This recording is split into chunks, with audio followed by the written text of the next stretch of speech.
Om. Namaste. Welcome everyone to Satsang here in Montasasha today. Lovely to see you all. It's good. And welcome also those who are joining us via broadcasting for today's Satsang. So, one Satsang field, we can say. So, big welcome for everyone. And good. Can you hear at the back? You're okay? Sure. Okay. What are we going to talk about today? You can come. It's very warm, isn't it, or something?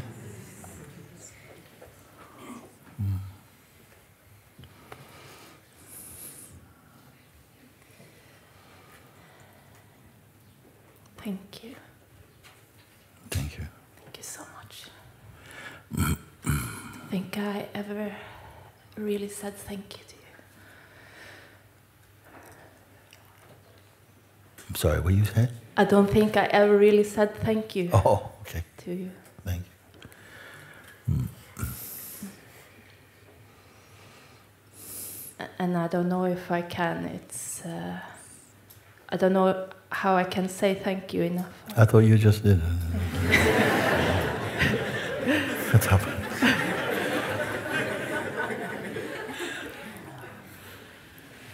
What are you thanking for?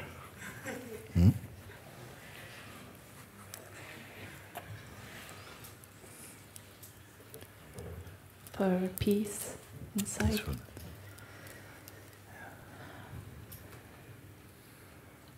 And happiness. Mm-hmm.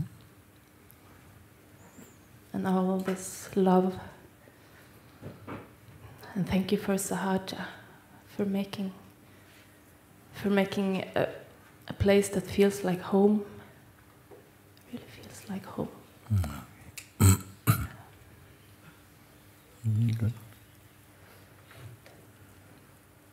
When I came here the first time some years ago, it was just like I realized that I never felt at home before. And to find a place like that, it just proved something inside that I knew it had to be like that. And that it's true. Yes. Actually, Sahaja means natural state. Literally, in Sanskrit, Sahaja means natural state. And natural state means a state that is natural for everyone, actually. And this naturalness points to something also inside. You use the word happiness and peace, and joy, and this type of thing. These are huge. I would say everyone is searching in their own way for happiness. And the happiness, I hope, that is stable, not just a fleeting feeling of happiness. We all know the momentary taste of happiness, even of peace and joy, they come and go. Like almost everything else in life is coming and going. Is that it? That everything is just coming and going? Has to be that there must be something that is not coming and going. If happiness is true, there must be a happiness that doesn't just come and go. It must be a happiness that is inherent to your being, meaning it's natural state. One's natural state is happiness, joy, peace.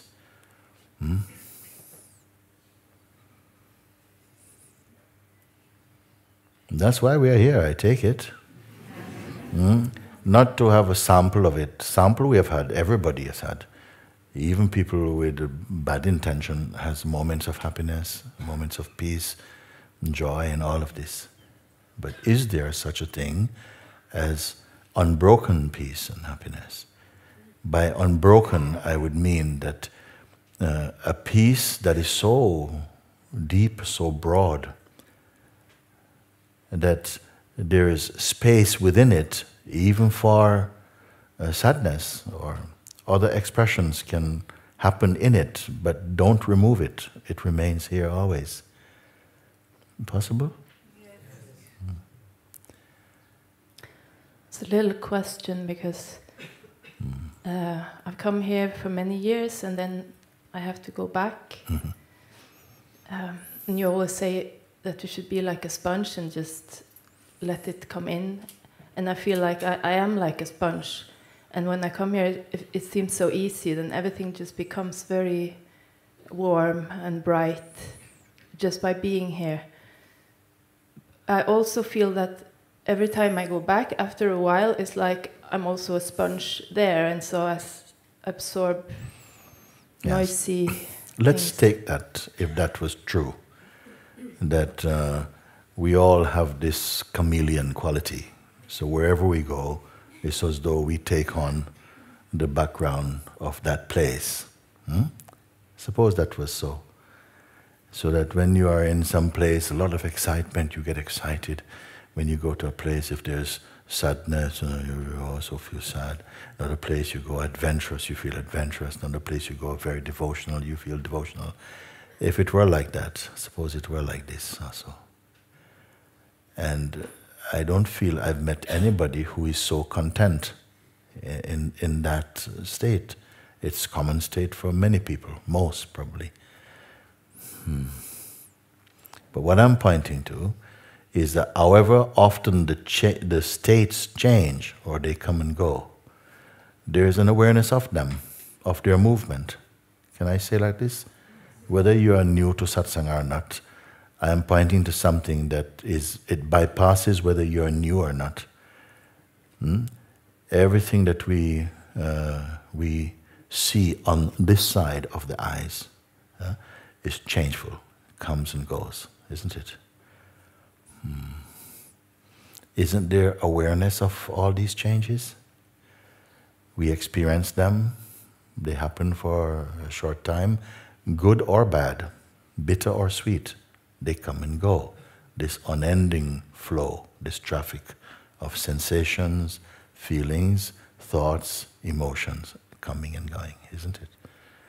Are they not all perceived, observed by something or some space that itself is not coming and going? Would I be true in saying that? Yeah. So if we can start there, then already from the very first person standing up, we might be getting somewhere. Because we are not going to keep talking about what you're seeing, because the movie of what you're seeing is constantly playing, it's coming and going. We only have a break because of sleep. Seems like as soon as the waking state comes, something is in gear, and the functioning of perception and experiencing is just an ongoing movement. Okay? Even there is a knowing of that. There's a witnessing of all these things that come and go. They come and go.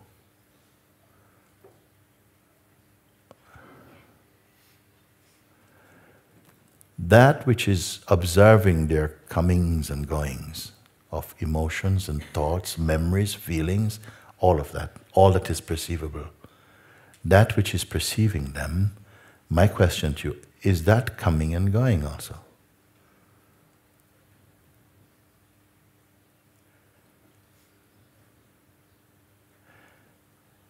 If everything is coming and going, isn't it worth to take a little look towards that which observes them, which itself is not coming and going?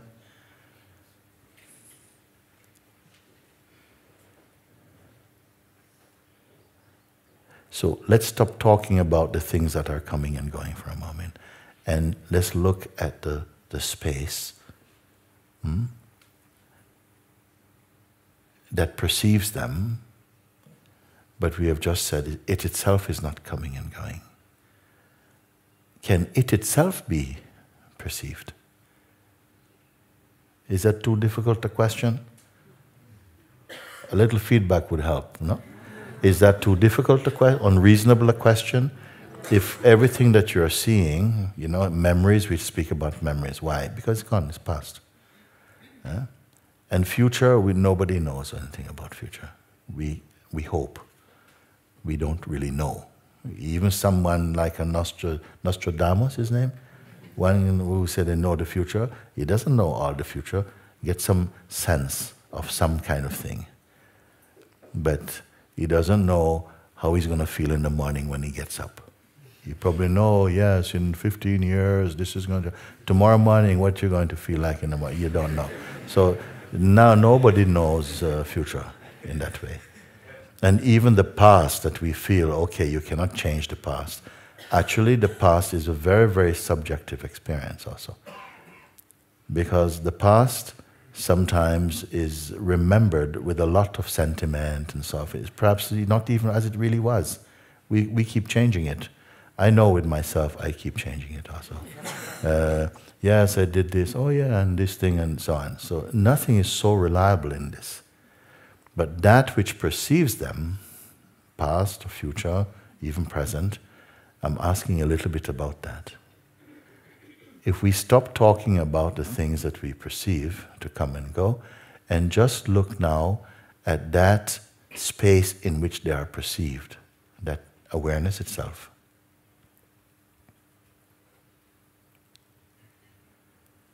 What is this like?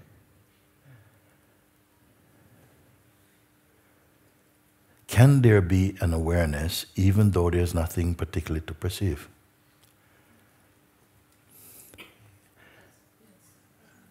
You see? Or is there only awareness or consciousness when there's something to look at? Can there be just that by itself? Like it's not carrying anything, it's not holding anything, just this by itself. How far away from you is that? Quiet in the house, you, okay. How far away from you is that? That ability or that dimension in which things are seen. Everything, not just special things, anything, even a fly, mosquito, anything is seen in that, is perceived in that. But that itself is what? Has anyone considered it? It must be I because it's I that see. Hmm? It must be I because it's I that see it. It must be yourself?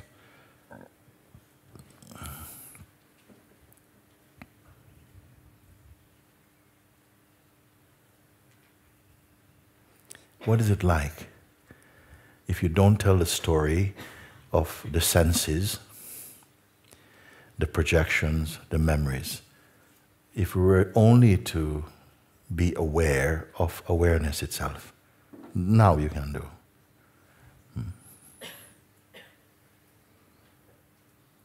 Is life only about the things that come and go? No. What is it like? Just the awareness, the space in which the theater of consciousness is playing out. What is this like? Just the awareness itself. You can try now and see.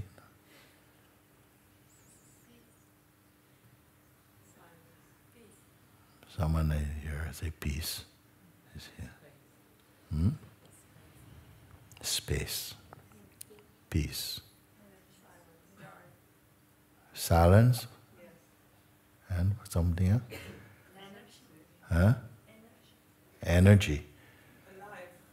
Alive. Sleep to one's own world. What? Being as if you are asleep to your own world. Okay. There is perception, but there is an underlying... So he's saying that there's perception happening there, but not focusing on the object of perception.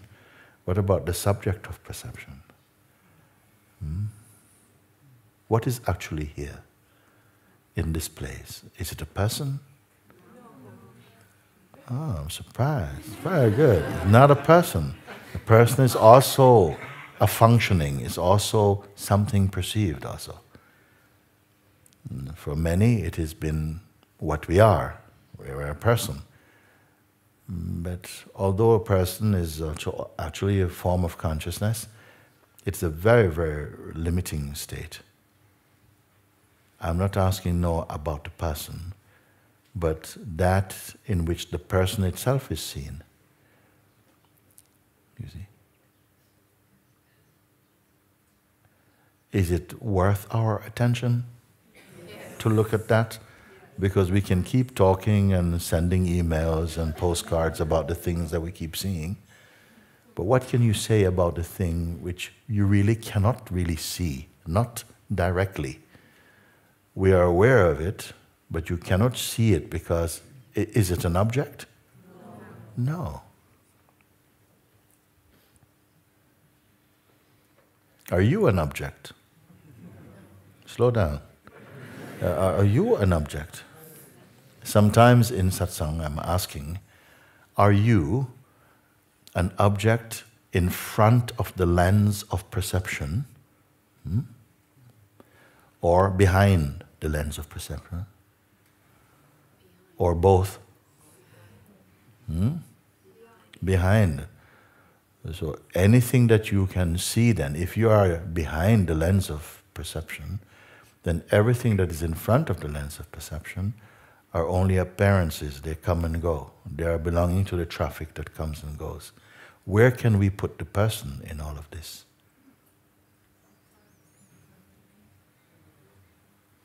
It's okay we talk like this or not? Oh, good. Where is the person? Before, in front of, or behind the lens of perception? In front. In front of. In front of, okay. Watched by what? Don't throw words at me, you know? If you're going to answer, stand with your words. Huh? Okay. Okay, okay.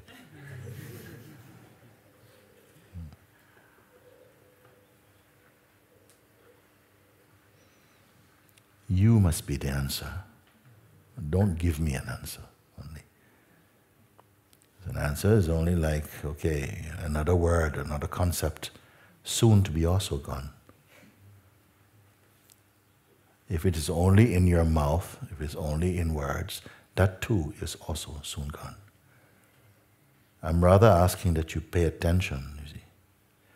That even as the thoughts arise in you, as the words appear on your lips, they are also seen by that which does not speak. Would I be right in saying this? You see? Yes. So here you must feel and verify, confirm, is this so, or are we just imagining this also?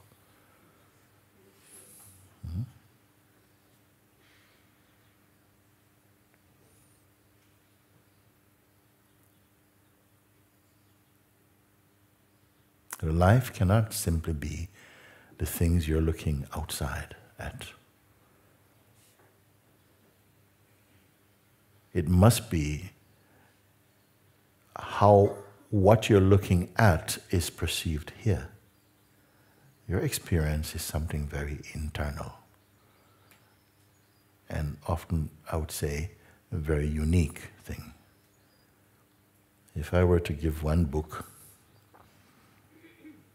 10 books away, 10 people, exactly the same book, and ask you, let's meet in a few days and tell me what you feel about this book. Are you all going to say exactly the same thing? No, but the book is exactly what it is. But our way of perceiving and experiencing it is going to be very unique, shaped by conditioning, perhaps. May even be shaped by whether you're a man or a woman, or how old you are, which parts of the world you were born, and all these things may contribute to the unique way that we perceive things. You see? And we will know the difference between what you think and what someone else thinks. There's awareness of that also. I am particularly interested in the awareness itself, because so little importance is given to to this. Everybody is complaining how difficult life feels, how much they want to find something that is really, truly lasting and beautiful and not able to find. So what about today? We can take a look. That which is perceiving all these things, is it spending a lot of energy? Does it exhaust itself in perceiving things? No. When I speak to you, your sense of yourself, is that different from this? Is your sense of self in front of this awareness or at the place of the awareness itself? Don't know. I often find it in front, and then I remember, then it sort of comes back. So even if you say, I often find it in front, but then I remember, and then it comes back, isn't both the sense of in front and coming back also seen from this place? Did it move? Did it reverse? No.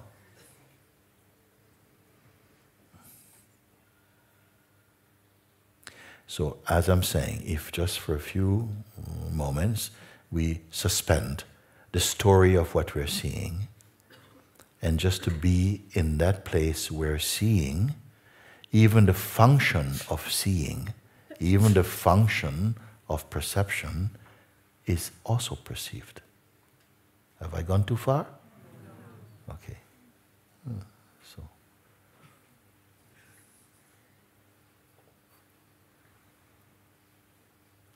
So in asking this question, have I given you an unbearable task? Simply to focus on just the awareness itself.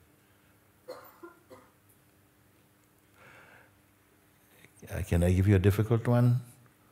Who are you who will be focusing on the awareness itself? Please, let's try. Who, if I say, bring the attention to the awareness itself, who receives that instruction exactly? Something in front of the awareness?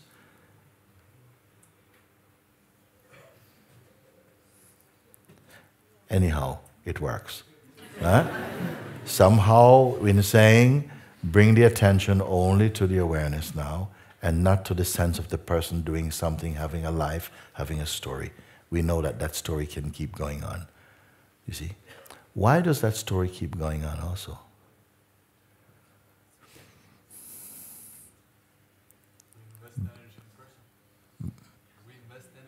Yes. Why it goes on? Because also there's interest in it. And the interest in it, that's the fuel for that story. It will keep going on.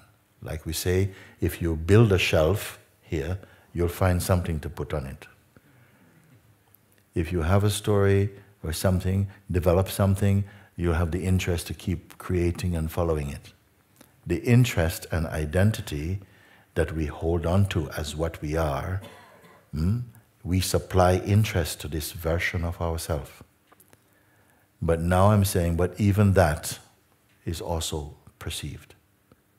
By what is it perceived? You see? And I don't just want a conceptual answer. Allow the question to drop inside a little bit. What is perceiving even the person, the sense of person? I'm asking this question because largely the way that we interact in our daily life is at the basis, on the basis of, or at the level of personhood. Would you agree or not? That we seem to automatically, without any effort, we slip into the costume of personhood. It seems as though we have to do it. It seems as though it's unavoidable. Everybody wakes up into personhood, moves in your day in personhood, go to bed in personhood, but in deep sleep you're nobody. Or something like that. No? So, are we compelled into personhood and we have no choice? Or is by asking you if the person itself can be seen. That which sees the person, is that a person? No. Cannot be described. Does that mean it doesn't exist? No. Okay.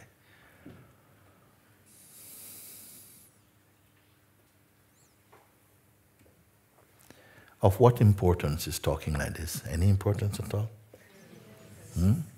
Because we speak about, everyone here probably have different story. How they came to be here, where they came from, who they consider themselves. We have all different stories. Speak different languages also. But what if you were told that we all speak the same language, and that language is consciousness? And that French and Italian and German and so on are just translations of consciousness. I'll leave it there for a moment. Let's go back to just this space. Let's be conscious of it, actually. In which the senses and their functioning and the intentions of the mind and identity is playing inside and is being perceived. If you are not going to follow the story of the person and their life and projections and so on, but just put some attention only on the consciousness or awareness, you may call it, that is here.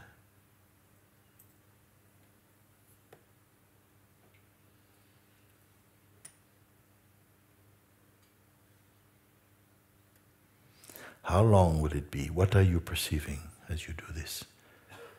What are you perceiving if you're not in the story, but simply in the ambient, in the place, in that intelligent field in which innumerable sensations come and go? What is your perception? What is your experiencing?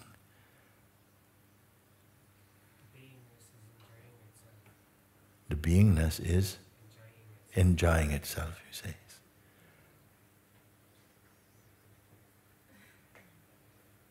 No hurry, no hurry. Just be with it.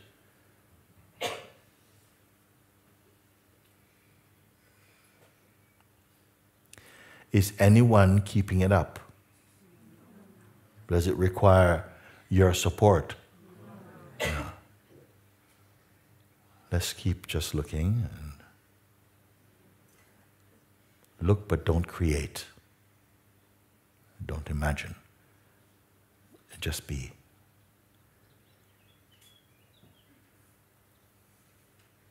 You don't have to suppress the senses.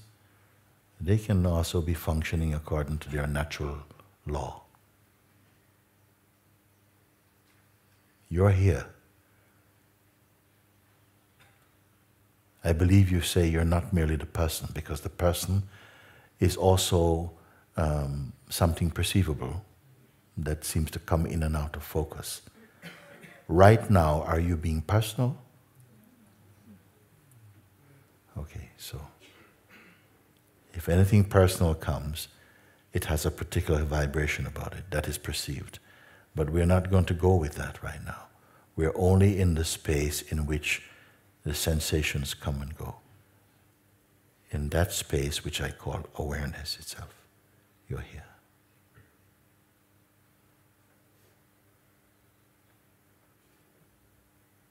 How does it feel to be here? Alert, someone say. Neutral, someone say. Another one says, now. Okay? Natural. Home. Pure light, you say? Light, pure light. Rest. Okay. Are these good things? Yeah.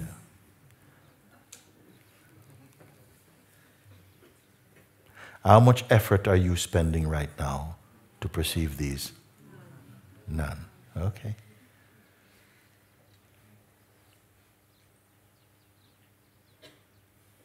Why you don't stay here?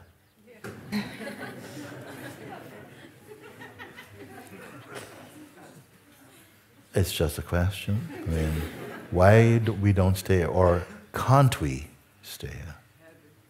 Let's slow down a little bit. Why we don't stay here? We say it's peaceful, it's light, it's neutral, home, happy. Why you don't stay here? Huh? We what? We edit. We are addicted to experiencing, she said. We are addicted to experiencing. Is this also an experience? Yes.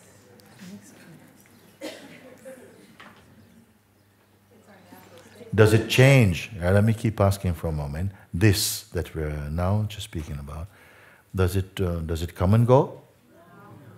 Does it change? Does it grow old? No? Is it natural? Why you don't enjoy it? Why we don't stay? Or do we have to stay? Who are we who come and go from here?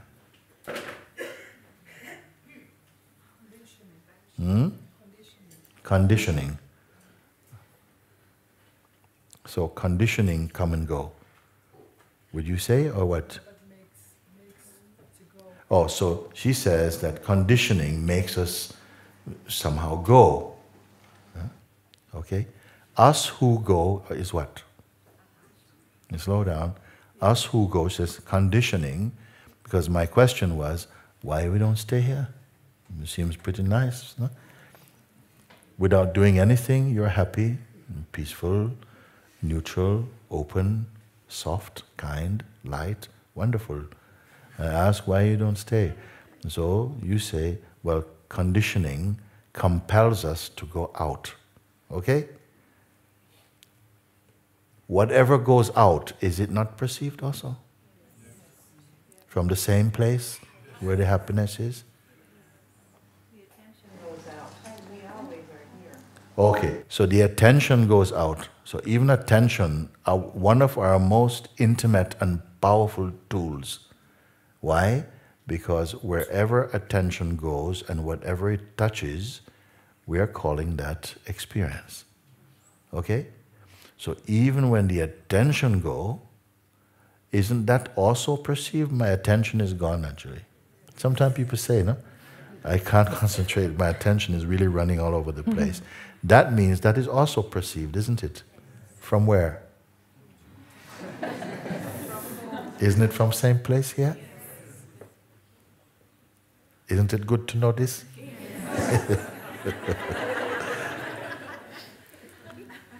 So even the attention goes out, and the attention going out, it is so intimate because we even call this attention I.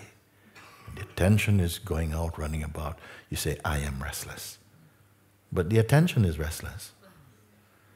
Who is the I? Is the I in the place of the observer, observing these things? Could we place the I in the same place as the awareness itself? Would that be wrong? No. Okay. So the person also say I, and the person goes, and is watched to go. The personal, meaning the personal feelings, the person's ideas, they come and go. They play within, they come and go, and are watched to come and go by this, which we also say has no real name.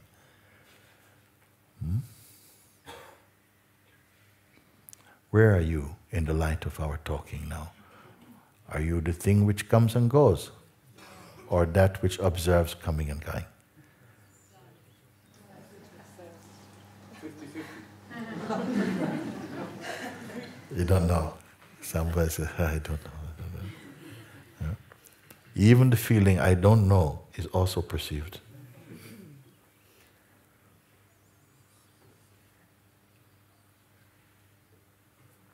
Let's again put the attention, if we want to say like this.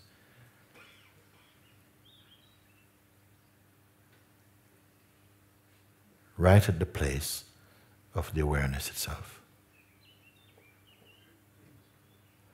So whether active or passive, both are perceived. Is true or not?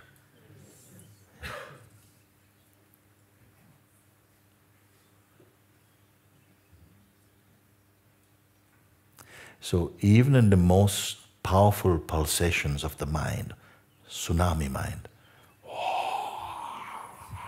is it seen or not? Is there tsunami in the place of the seeing?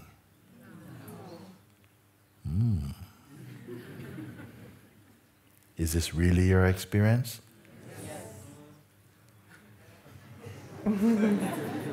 All the time?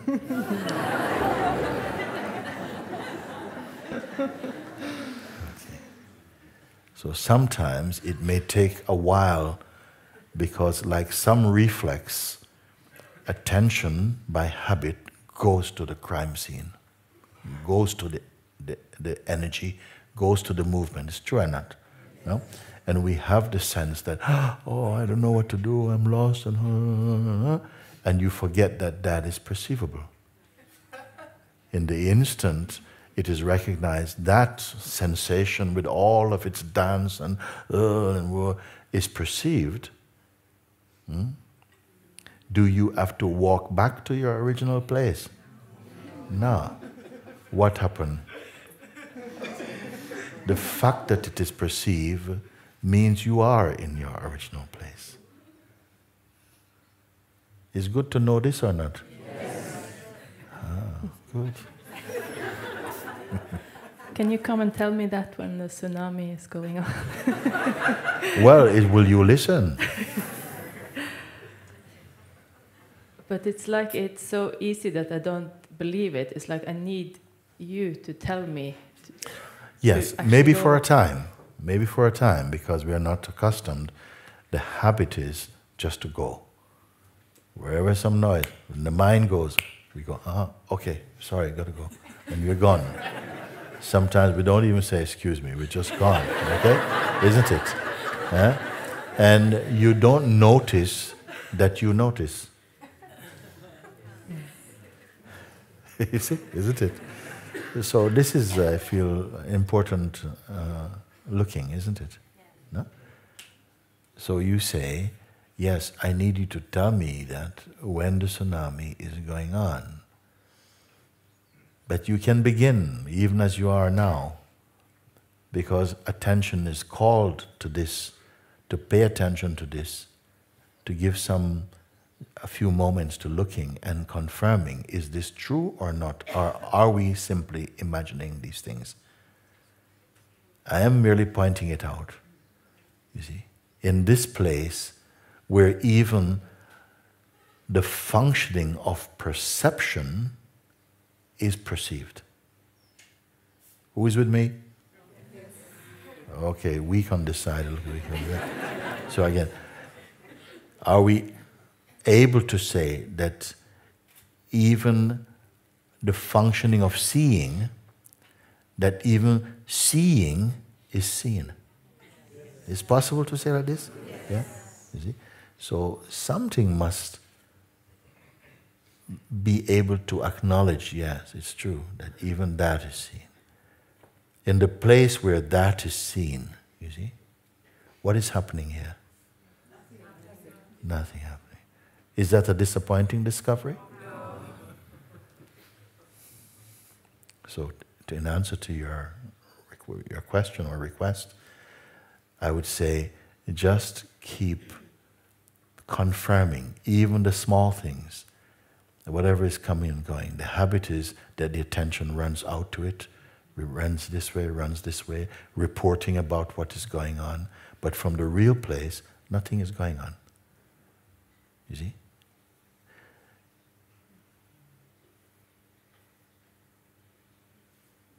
Keeping confirming this over and over again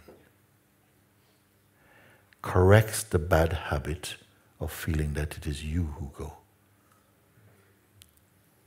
If you stay with it, if it resonates with you, and you keep looking and confirming, gradually what happens is that you stop hemorrhaging energy to the things which are momentary, coming and going. And everything stays right here. Your energy field is not broken. You're simply here. So in the day that the forest of the mind bursts into flames, you are not touched.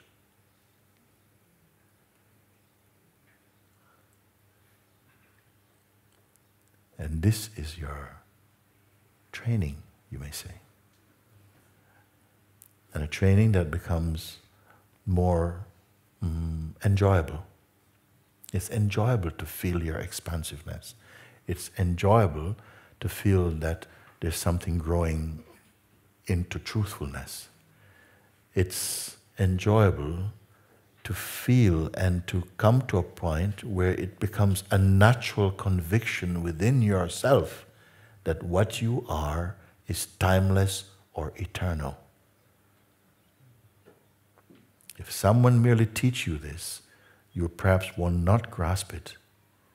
But if you pay attention to this which is unmoving, rather than the things which are always moving, you will come to that natural conviction.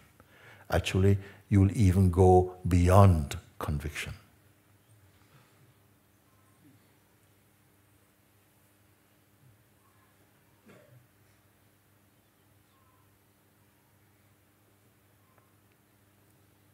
It is not simply by saying, I am not what I see, I'm not what I see, I'm not. Don't turn it into a mantra necessarily like this.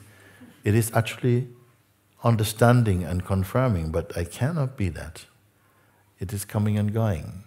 If I was that, then when it went, I would also be gone.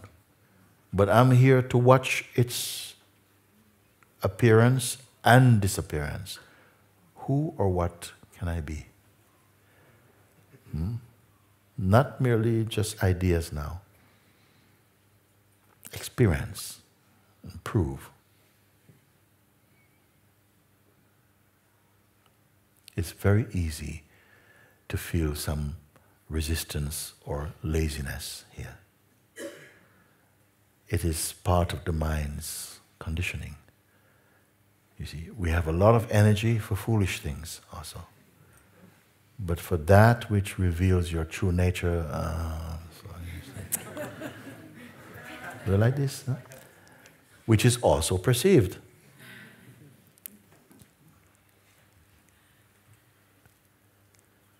Does it matter? Does it have any power that we're saying, but all these things are perceived? That which sees everything, listen please, that which perceives everything, all your life you have been perceiving and making some record, pressing save, delete, save, replay. We've been doing, okay? No one else is really deeply contributing to your movie, okay? That which is perceiving everything, every sensation. Even there are some sensations which are so subtle, there are no names for them. Still they are perceived in your consciousness. So that which is perceiving everything, which sees everything, okay? Can that itself be perceived? That which sees everything. And by seeing, I don't mean only the visual seeing, perceiving as in the feeling, sensing, knowing, being. That which is behind it, can that itself be perceived directly? Please look and try. And if it can be perceived, by what can it be perceived? By another?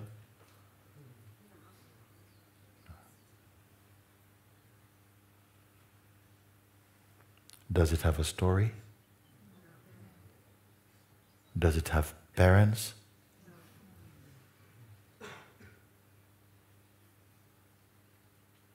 Does it have a seeing diploma?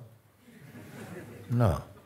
So, what is it if I say that which is perceiving everything, where is it?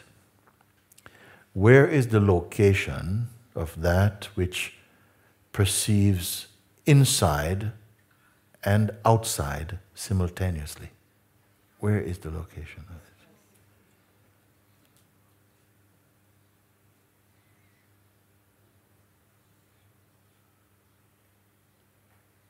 And what about you? Where are you in all of this? Are you object of perception or subject of perception?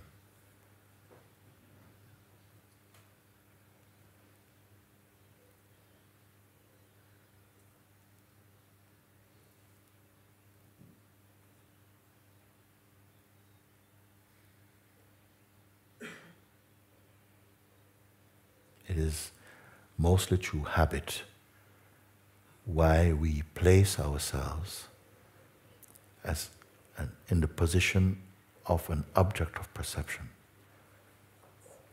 It is fine, but it is not fine if you are not also the subject of perception. You follow or not? Yes. If you are only a leaf blown about by the wind, but what knows this leaf being blown by the wind?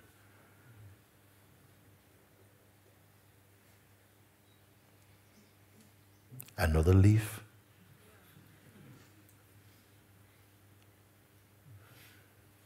Somehow within the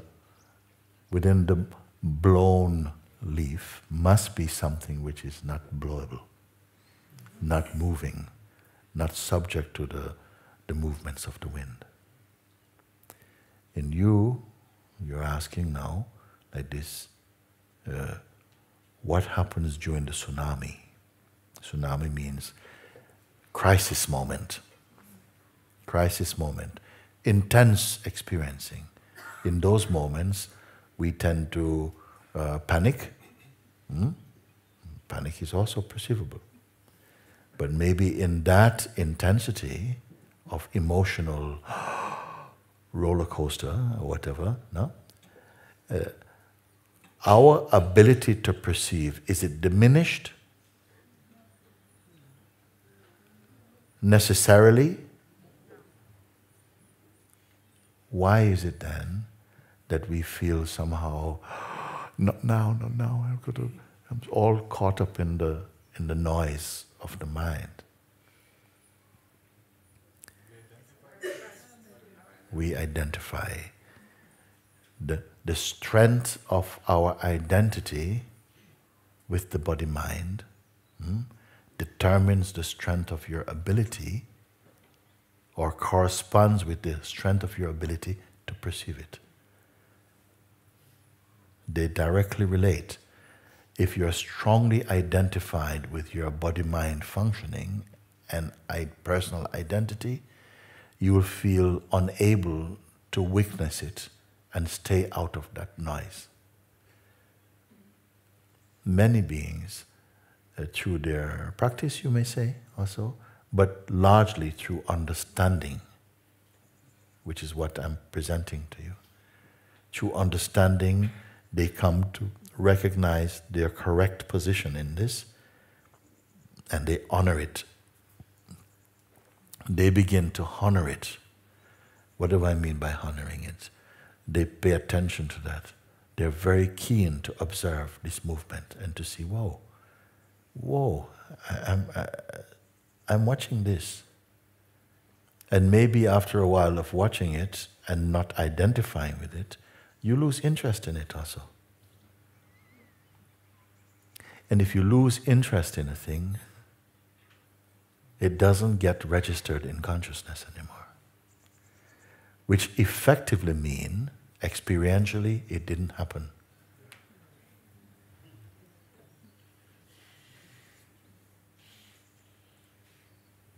Now, we can say we are editing maybe the things that we don't like, we try and get rid of them, and the things we do like, we try and keep them.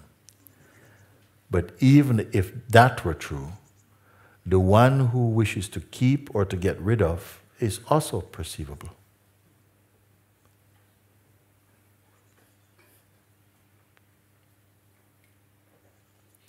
Who feels to give some attention to this from now? That is pretty good. Because if indeed you do this, the fruit of your looking, you will never be disappointed with.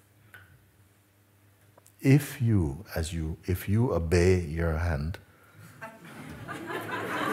okay, and say, okay, from now I want to get that. This is really interesting. I'd like to sit with it more, and really try to understand what is happening here. Because in the past, I feel I'm very easily distracted. Some people, even satsang, they say, I'm very easily distracted. Somebody says something and I'm really right in the middle of that story. Or I'm really here and someone clink, clink, and something is gone. Well, for you also, you can do this. You can watch that sense of going and see that which observes the sense of going. Did that go? And find out what happened. And such a joy, such a silence, such a stillness, such a steadiness is discovered, you see. And tremendous confidence come also. That you can keep on like this and transcend all this negative, influential noise that we entertain. We entertain that. We are very complacent with many bad habits, and they can quickly be overcome, actually.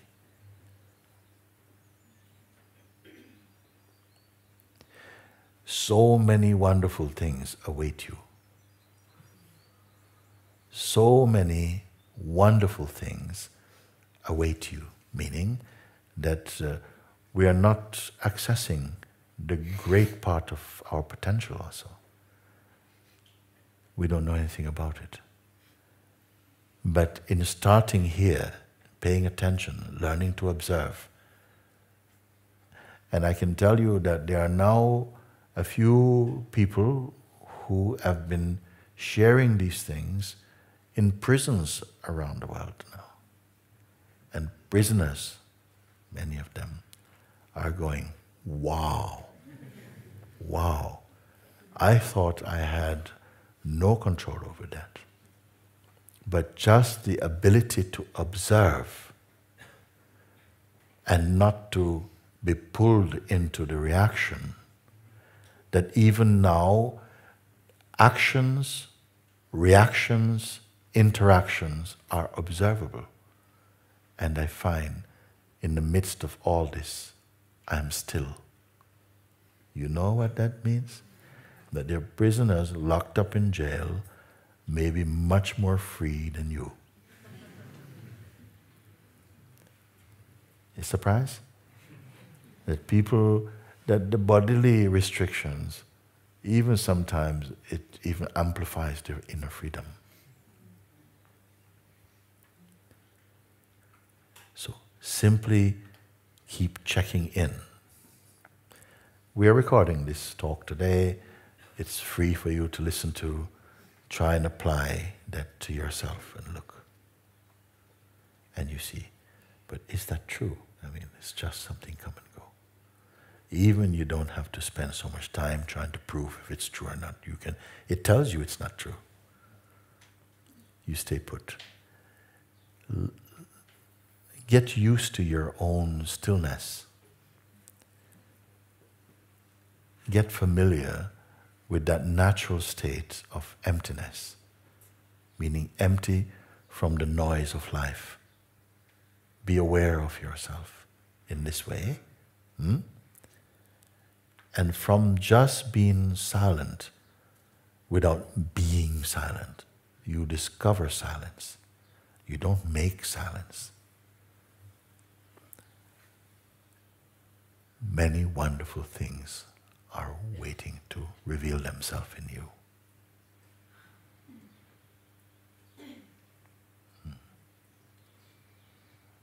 And it keeps expanding. And yet, this expandingness is also taking place against the background of unchanging awareness at the same time. A paradox you may only experience.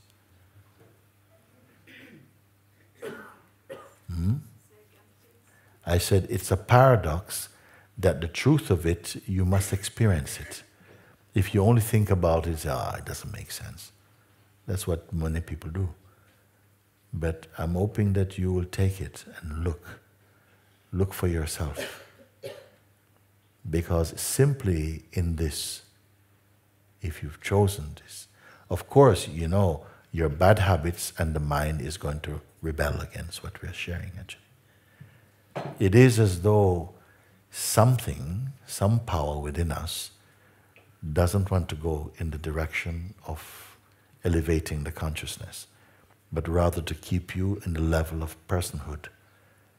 That in 6 years, you maybe have a beard, you may be a bit older, more wrinkles, but you've not really grown internally. Maybe our growth is mostly external. But here, your real growth is internal, meaning you're discovering your inner life. Inner life means, doesn't say that you have to give up outer life. That can go on. You can still have your job, follow your religion, follow your practice, do whatever. But internally, somehow, something is deepening in a way that nothing external can give you this joy, this peace. And it's not a peace that you will have or collect or keep. It is synonymous with your own being.